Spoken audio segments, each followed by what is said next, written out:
Bonjour à tous. Alors, petite enquête aujourd'hui avec les exploratrices.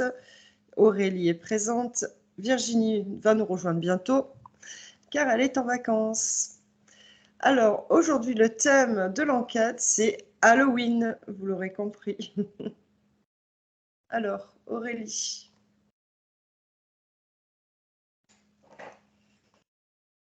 On parle de fausses croyances. De fausses croyances, tiens donc.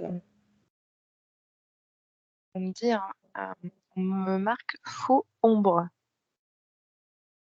Faux ombre. Enfin, fausse ombre. Non, mais je savais quoi. D'accord. Pourquoi on te fait. Pourquoi? Est-ce que tu peux aller voir pourquoi on te marque ça? Quelle raison?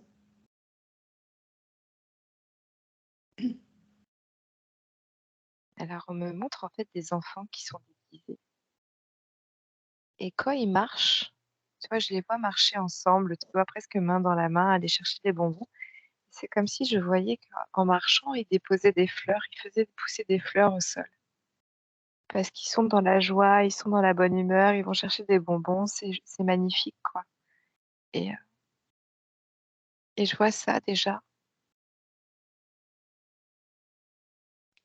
Et Et, pourquoi et on me dit que les enfants ramènent à l'essentiel par rapport à cette fête.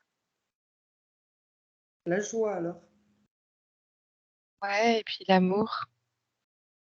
En fait, on me, on me montre que c'est plus les adultes qui sont stressés par Halloween ou je vois des adultes qui disent ah, mais c'est pas beau ça. Ah, mais dis donc, comment t'es déguisé, mais c'est pas beau.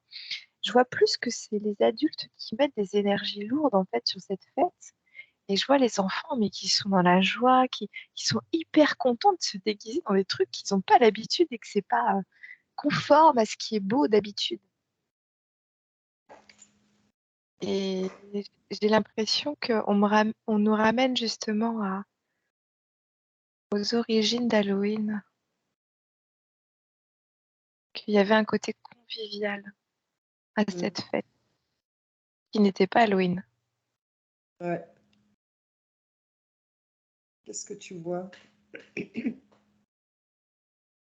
Je vois une grande table, très, tu sais, les longues tables rectangulaires un peu de l'ancien temps. Et je vois toute une famille, mais une grande, grande famille. Tu as même le grand-père, l'oncle, la tante, l'arrière-grand-père, l'arrière-grand-mère. Enfin, tout le monde est réuni. Et ce qui est intéressant, c'est que je vois aussi des places vides, fait exprès. Et on me dit que c'est laisser la place aux défunts. Ah, intéressant. Ils ont leur place à table. Et les fenêtres sont ouvertes justement pour les laisser, pour montrer la voie, pour montrer qu'ils sont les bienvenus. Tu es où là? Tu es dans quel pays? Alors on parle des Celtes à l'époque, des Celtes. D'accord. Je sais pas, c'est étrange, on me dit ça. Non, on me dit que ça date de plus longtemps que ça parce qu'on me dit 1400 et quelques, mais en même temps, ça date de plus longtemps que ça, on me dit. Mm. Est-ce que tu vois un druide?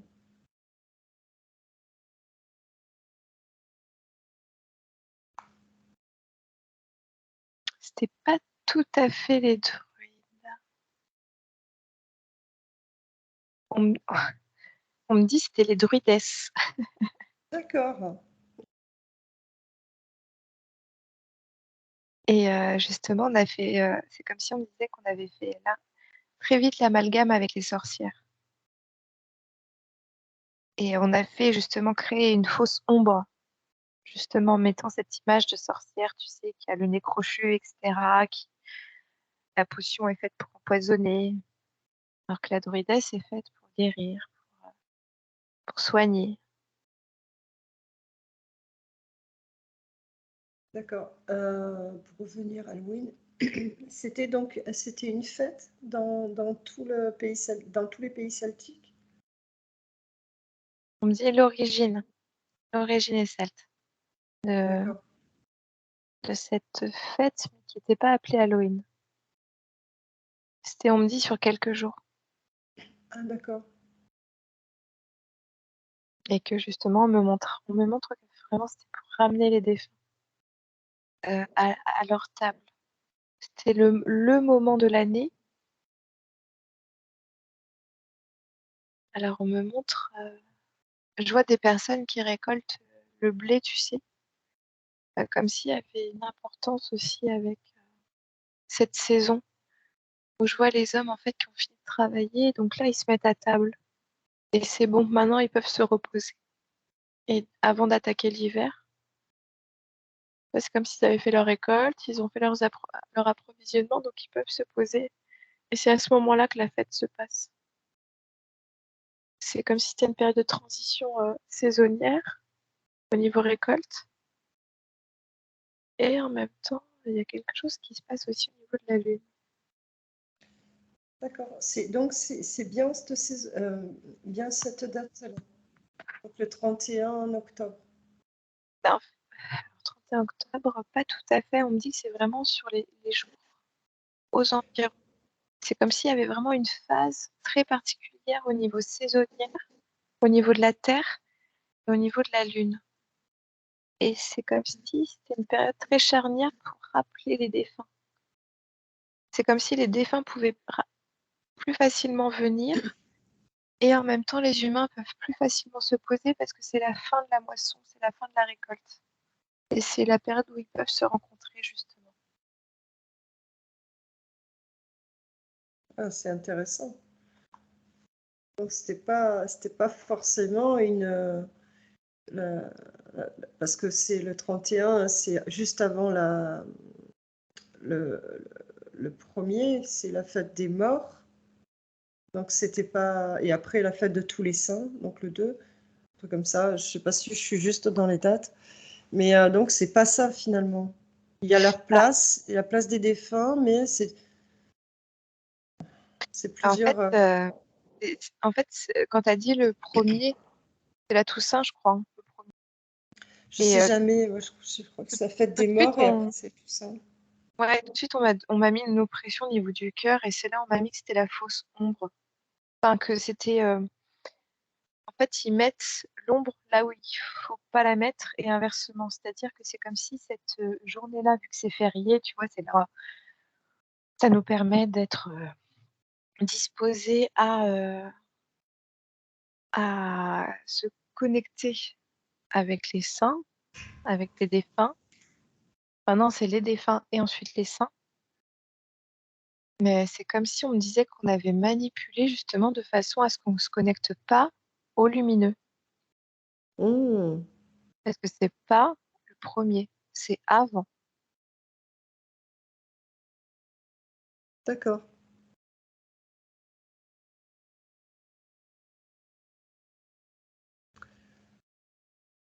En fait, il faisait rien de plus que de leur laisser une place vide. Bah, je vois qu'ils rentraient en communication, tu vois, même au niveau énergétique. Je vois même qu'il y en a qui les voyaient. Et il y a quand même de la transmission. C'est comme s'il y avait une transmission de savoir, partage, de connaissances. Comme si à ce moment-là, toute la famille était médium, quoi. Enfin, ils se connectaient. Mais il les appelait pas, il n'y avait pas comme, enfin, on va pas dire des incantations, mais ou des chants, ou des prières, ou Alors, je ça. vois ils prient, ouais. Je vois qu'ils prient, se tiennent la main pour les prient et chantent pour les appeler. Mm. Ouais, il y avait quand même un petit protocole, quand même. Bah, c'est vraiment, enfin, j'ai vraiment l'impression que c'est pas un protocole, tu vois. C'est vraiment à l'intérieur de la famille. C'est vraiment leur petit rituel. Et Ah, d'accord. il faut que ce soit fait avec le cœur. Et je Et vois bon. un énorme feu aussi. Hmm. Et C'est c'est une période c'était, purificatrice. Purifier tout ce qui était de l'ombre, justement. tout ce qui s'est passé, tu vois, tout ce qui était la besogne, la corvée, de toute l'année passée, on purifiait à ce Par le moment-là feu. aussi. Ouais, c'est ça. Ah ouais, ça faisait beaucoup de choses quand même, hein. Il y avait Mm. une sacrée... Nous, on a le feu de la Saint-Jean. Bah ouais, ouais, ouais. Et comment se fait-il enfin, donc ça, c'était dans toutes les... Oui, c'est ça que je voulais dire. Dans toutes les familles celtes, c'était ça? Et chacun avec son propre rituel Oui, pour amener... ouais. D'accord. Ils avaient une sacrée connexion quand même, aussi bien à la nature que aux défunts. Enfin, il y avait vraiment une harmonie.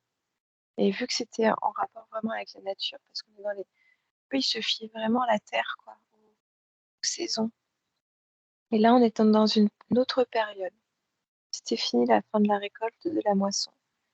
Hop, et il y avait un rituel. Et c'est les druides qui accompagnaient ce rituel. C'était comme des grands sages qui rythmaient, qui orchestraient ces rituels-là. Et je vois un druide à côté du feu, par exemple,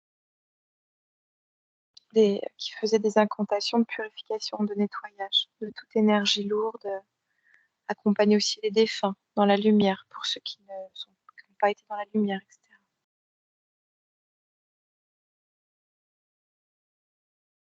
C'est super intéressant. Et donc, comment se fait-il qu'on en soit arrivé à se déguiser maintenant et à quel moment il y a eu cette transition? Comment s'est faite cette transition plutôt? Quelque chose de plus, oui. Alors, je vois des bateaux qui partent de l'Europe pour aller en Amérique.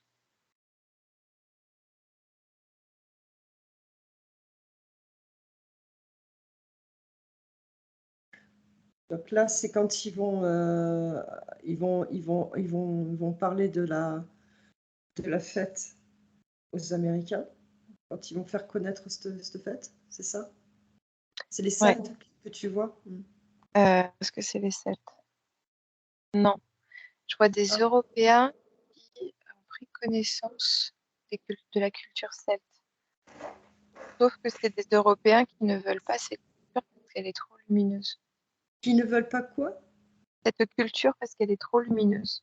Ah, Et donc, je vois en fait qu'ils essayent de contrecarrer cette fête de façon à l'assombrir.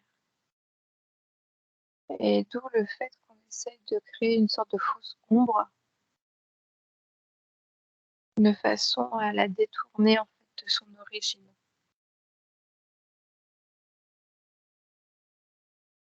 alors là, tu les vois partir, d'accord? Tu les voyais dans le Mm. bateau. Et il allait où ce bateau? Ils allaient où ces bateaux? Bah, je les voyais partir. Alors, je vois plus du côté de l'Écosse, l'Irlande, etc. Et je vois partir sur les côtes américaines du Nord-Amérique. Et je les vois arriver et commencer à troquer des choses. Et on me dit que c'était le début du commerce aussi entre l'Europe et l'Amérique. Et je vois qu'en commençant le commerce ensemble, ils commencent aussi la culture ensemble.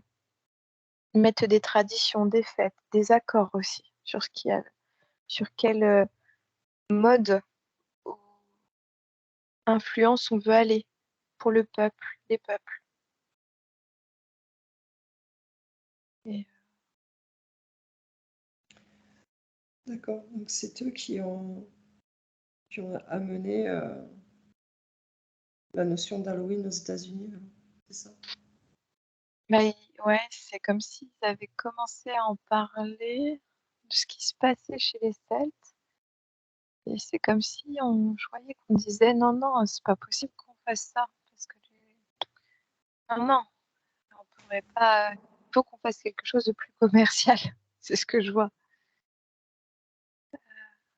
Les gens oublient de prier et je les vois même négocier, tu vois, sur la date, justement. Alors, c'est un peu plus tard, on me dit, pour la date du jour férié. Mais que cette date-là, ce jour férié-là, ne soit pas le jour ou il faut que ce soit dans la lumière? Parce qu'il faut pas que les gens soient disponibles le jour où il faut que ce soit être dans la lumière. Tu arrives à voir qui c'est qui prend ces décisions-là? Sinon, c'est pas grave. On me dit, alors c'est bizarre, on me dit Washington, mais je suis vraiment pas sûre. En même temps, on me dit que c'est ça, donc je sais pas. Ouais. Niveau américain, on me dit Washington. D'accord. Et ils ont commencé à le fêter, donc à peu près, là, tu aurais une date?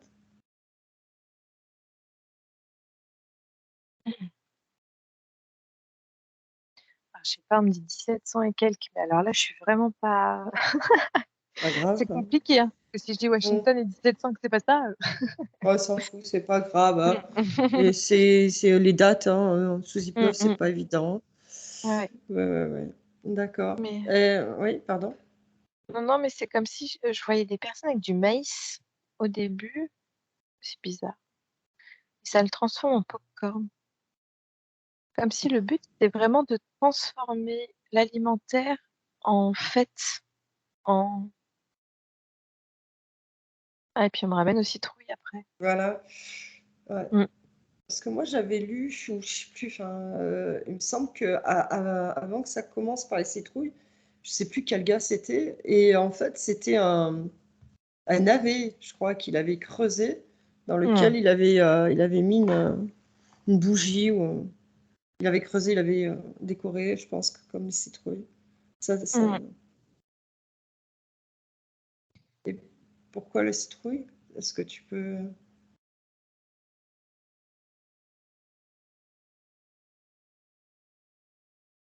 Mm. Alors, on me dit qu'il y avait un côté pratique.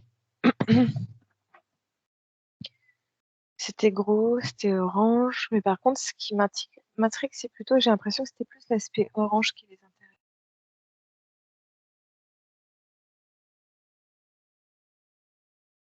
Ouais, peut-être un... Alors, je sais qu'en France... Ah, Oui. non, on me dit que l'orange, c'est la couleur du chakra sacré aussi. On fait le lien avec. En fait, c'est comme si on touchait en fait à ce côté rassurant, tu vois, un peu hypnotisant, tu vois, le désir. Alors, c'était pas en D'accord, lien, ouais. ils n'ont pas fait exprès avec le chakra sacré, mais tu vois, cette pluie, l'énergie du orange, quoi. Ouais, ouais, ouais, ça se Mm. comprend. Ouais. Mm. Ça se Et puis, comprend, tu ça. vois, tu as la flamme à l'intérieur qui t'hypnotise. Tu vois, comme si tu allais Mm. être embarqué par la citrouille, quoi.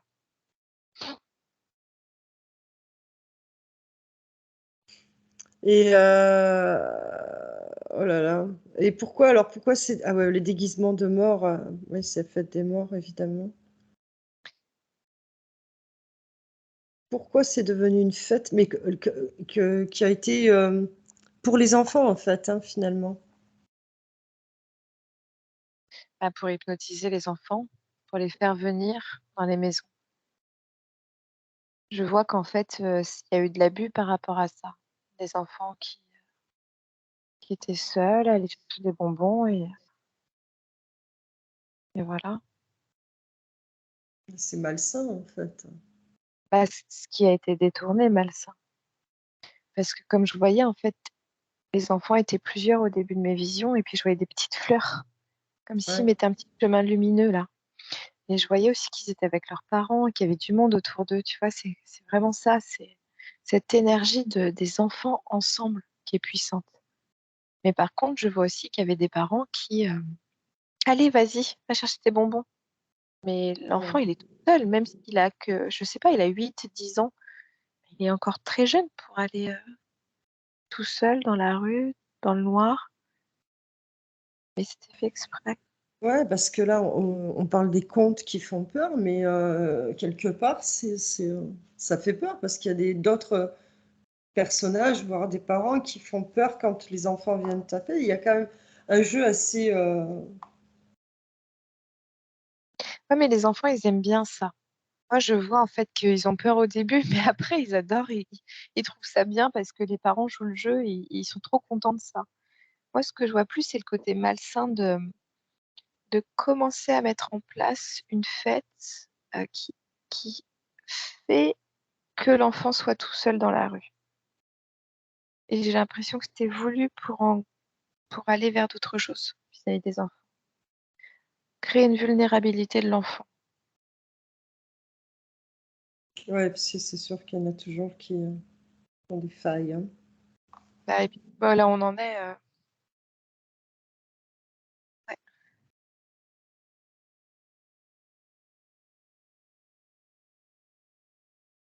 Ok.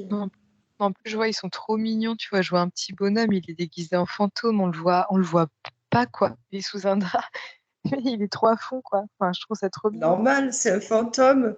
Ben oui, ben oui, ben oui. Là, je suis bête. Et il est trop bon son déguisement. Non, mais c'est trop rigolo parce que tu vois, même plus leurs déguisements sont gore pour nous, les adultes, et plus eux, ils sont trop contents, quoi. Ils sont trop fiers parce que enfin, c'est eux qui font peur à leurs parents et c'est pas l'inverse ou c'est pas le fait que les parents stressent par l'extérieur, c'est non, non, c'est moi là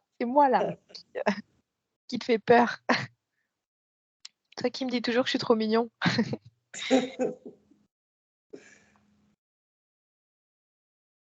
Et alors oui, et en France, là, comment tu vois Halloween en France?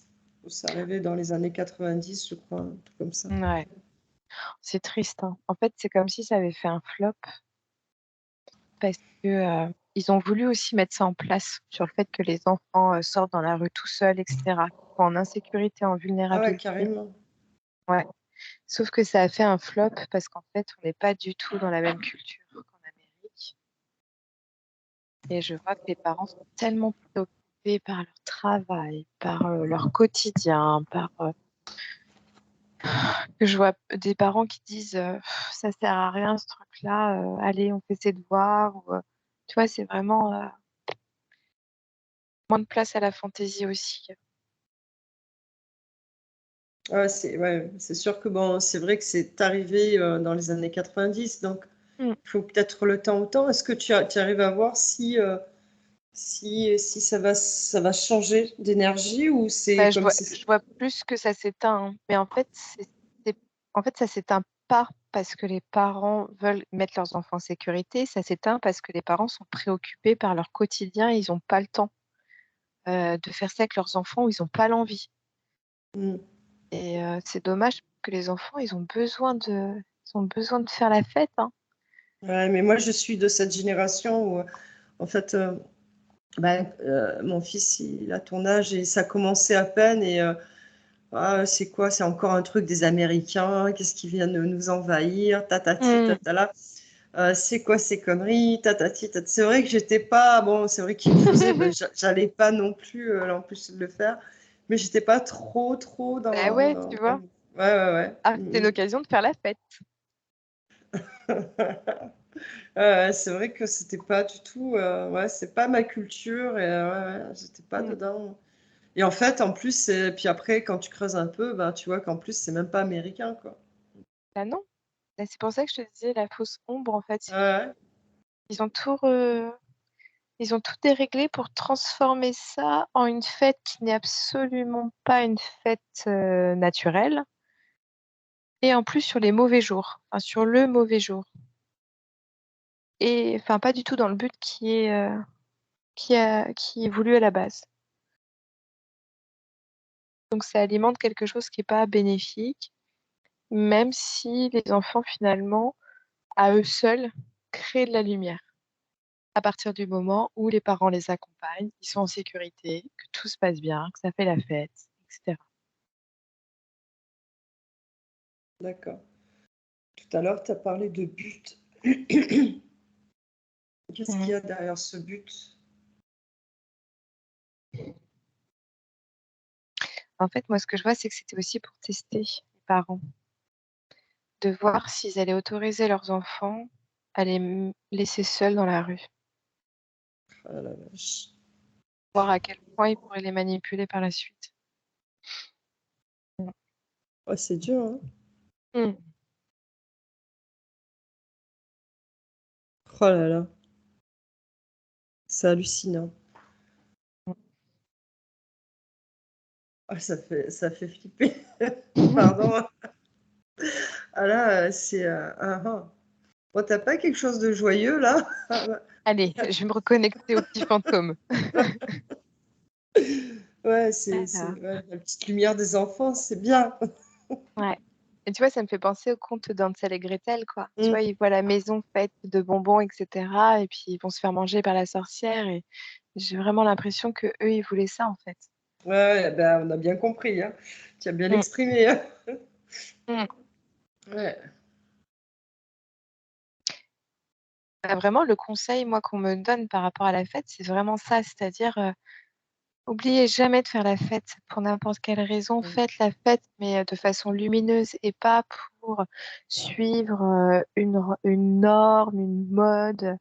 C'est vraiment parce que vous avez envie de vous retrouver. Et puis, si vos enfants sont hyper heureux de se déguiser, même en monstre, mais qu'ils le fassent. Et puis, si vous avez peur, ça va les faire encore plus rire, ça va les faire encore être plus dans la lumière. Donc, soyez, enfin, voilà, c'est vivez leur bonheur à ce moment-là. Et puis, je les vois en plus, ils sont tellement les yeux, avec les étoiles dans les yeux, à déjà imaginer tous les bonbons qu'ils vont avoir. Mmh. Donc, vraiment, gardez ça. Hein. Ouais, mais c'était ça là, tiens, regarde ça. Et ben, parce qu'en fait, quand tu parles de bonbons, c'est vrai que moi aussi, mon fils ne mangeait pas de bonbons. Et c'était l'époque, enfin, nous, je sais qu'on ne donnait pas de bonbons à nos enfants. Et dans les années donc 80, 90, quoi. C'est Vous étiez durs, les parents, à l'époque. Hein. Ah ouais, ouais, ouais, moi j'étais encore la culture de mes parents, moi. Ouais. Est-ce qu'il y a pas derrière un marché, un business là-dessus aussi? Parce que c'est vrai que ça me dérangeait, je me souviens à l'époque. Alors, déjà, tout de suite, on me dit addictif. Ouais. Ça, c'est, voilà, il y a des addictifs dans les bonbons. Et je vois des enfants, en fait, en mangeant les bonbons, tu sais, ils ont les pupilles qui se dilatent. Ouais, voilà. Et, ouais, et puis, c'est comme si à ce moment-là, ils oubliaient, ils oublient la fête et ils sont complètement obnubilés par les bonbons. Ils oublient même qu'ils ont leurs copains autour et ils sont obnubilés par les bonbons. Mhm. Mais oui, alors on va dire, il y a le business financier, mais ce qui est le plus puissant, c'est vraiment la manipulation. C'est comme si je voyais qu'ils essayaient d'expérimenter la séparation de l'enfant avec les parents déjà. Il y a cette fête-là. Eh ouais, la douceur. Mm. Eh ouais, Mm. oui. Je vais prendre la douceur ailleurs. C'est ça, Ouais. complètement. C'est exactement ça. C'est vraiment, là, tu as tout résumé. Les bonbons, la douceur, je vais le chercher ailleurs que chez moi.